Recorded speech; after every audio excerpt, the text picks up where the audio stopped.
নোয়াখালীর সোনাইমুড়িতে শহীদ আব্দুর রহমান স্মৃতি ফাউন্ডেশনের উদ্যোগে ইফতার ও দোয়া মাহফিল অনুষ্ঠিত হয়েছে। সোমবার আলী আকবর উচ্চ বিদ্যালয়ের মাঠে আয়োজন করা হয়। ইফতার ও দোয়া মাহফিলের প্রধান অতিথি হিসেবে উপস্থিত ছিলেন সোনাইমুড়ি উপজেলা বিএনপির আহ্বায়ক আনোয়ারুল হক কামাল।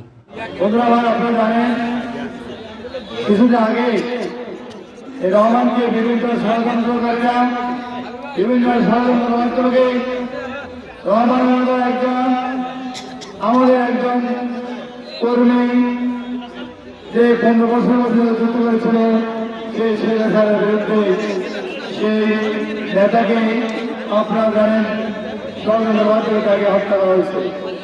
আমরা মনে করি এই ষড়যন্ত্র আমাদের হত্যাকারী একদিন তাদের সেই কোন বছর হবে, কারণ কোন হত্যাকারী কোন সময়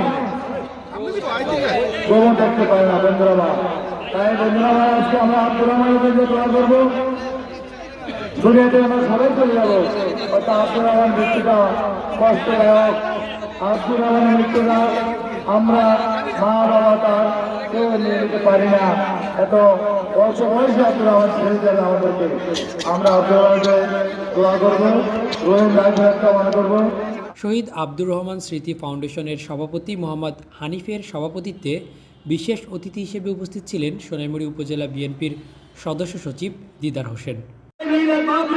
আমি শ্রদ্ধার সাথে স্মরণ করছি শহীদ আব্দুর রহমানকে, যার তুলনায় হয় না। আপনারা জানেন, আমি মনে করি একটা ষড়যন্ত্রমূলক ভাবে আব্দুর রহমানকে নির্মমভাবে হত্যা করা হয়েছে। প্রশাসনের উদ্দেশ্যে বলবো, আগামী দিনে এই একদম সোনামুড়ি ইউনিয়ন সহ সোনামুড়ি উপজেলার 10টা ইউনিয়নে যদি কোনো ভুল সত্যের কারণে কোনো ভুল সিদ্ধান্ত নিয়ে আর কোনো যুবদল ছাত্রদল বিএনপি নেতাকর্মীকে হত্যা করা হয়, তাহলে কিন্তু সোনামুড়ি উপজেলার মাটি এবং মানুষ আমরা সবাই তার জবাব দেওয়ার জন্য রাস্তায় নেমে পড়বো। কোনোভাবেই আমরা সাথ দেবো না, কারণ আমরা অনেক ষড়যন্ত্রের শিকার হয়েছি। 17 বছর আমাদের অনেক মায়ের মুখ খালি হয়েছে, আর কোনো মায়ের মুখকে খালি হতে দেবো না।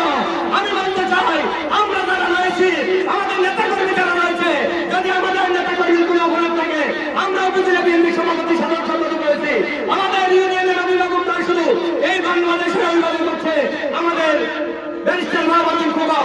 আপনারা খুব মায়ের নলেজে দিবেন, আমাদের নলেজে দিবেন। আমরা তাদেরকে যথাসাধ্য চেষ্টা করব নিয়ন্ত্রণ করার জন্য। আমরা নিয়ন্ত্রণ করতে না পারলে প্রকাশ্যে ঘোষণা দিয়ে বলবো আমরা নিয়ন্ত্রণ করতে পারি নাই।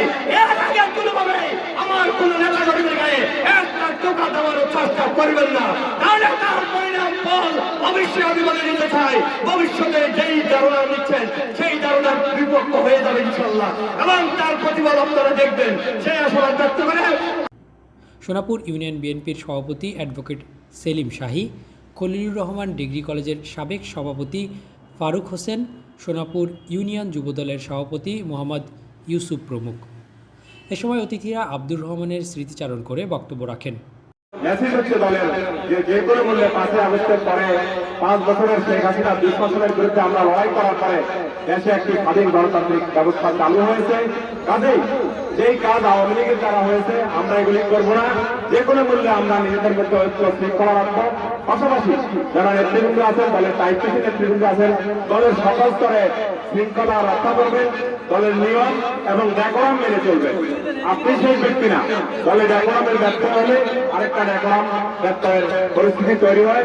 আমি উপজেলা নেতৃবৃন্দ আছেন, ওনারা এটা দেখবেন। বক্তব্য শেষে নিহত আব্দুর রহমানের আত্মার মাগফিরাত কামনায় দোয়া মোনাজাত করা হয়। কবুল করেন আল্লাহ। আল্লাহ আব্দুর রহমানের জীবনে ভালো কাজগুলো ছিল, খারাপ কাজগুলো আল্লাহ ক্ষমা করে তাকে বেহেশতে নসিব করো আল্লাহ।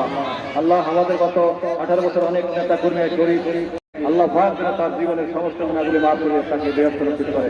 হে আল্লাহ, তার পরিবার, তার বাবা, তার আত্মীয়। সোনাপুর ইউনিয়ন ছাত্রদলের সাবেক সভাপতি হারুন আর রশিদ তুহিনের তত্ত্বাবধানে আয়োজিত এই ইফতার ও দোয়া অনুষ্ঠানে বিএনপি, যুবদল, ছাত্রদল সহ এলাকার সর্বস্তরের মানুষ উপস্থিত ছিলেন।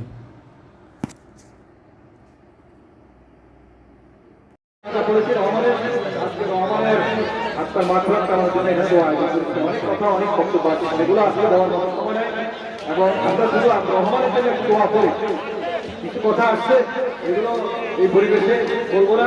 সহমত ইনশাল্লাহ আমরা যেখানে আমাদের পরিবেশ সৃষ্টি হবে, আমাদের নেতা থাকবে খোকন ভাই, খোকন ভাই আব্দুর রহমানের মৃত্যুর পরে সকল কিছু ব্যাখ্যা করতেছে এই পর্যন্ত ওনার আব্দুর রহমানের মৃত্যুর পরে সমস্ত করণীয় কি উনি নির্দেশনা দিচ্ছে। আমরা যেখানে আছি সেখানে কাজ করতেছি। ইনশাল্লাহ আগামী দিনেও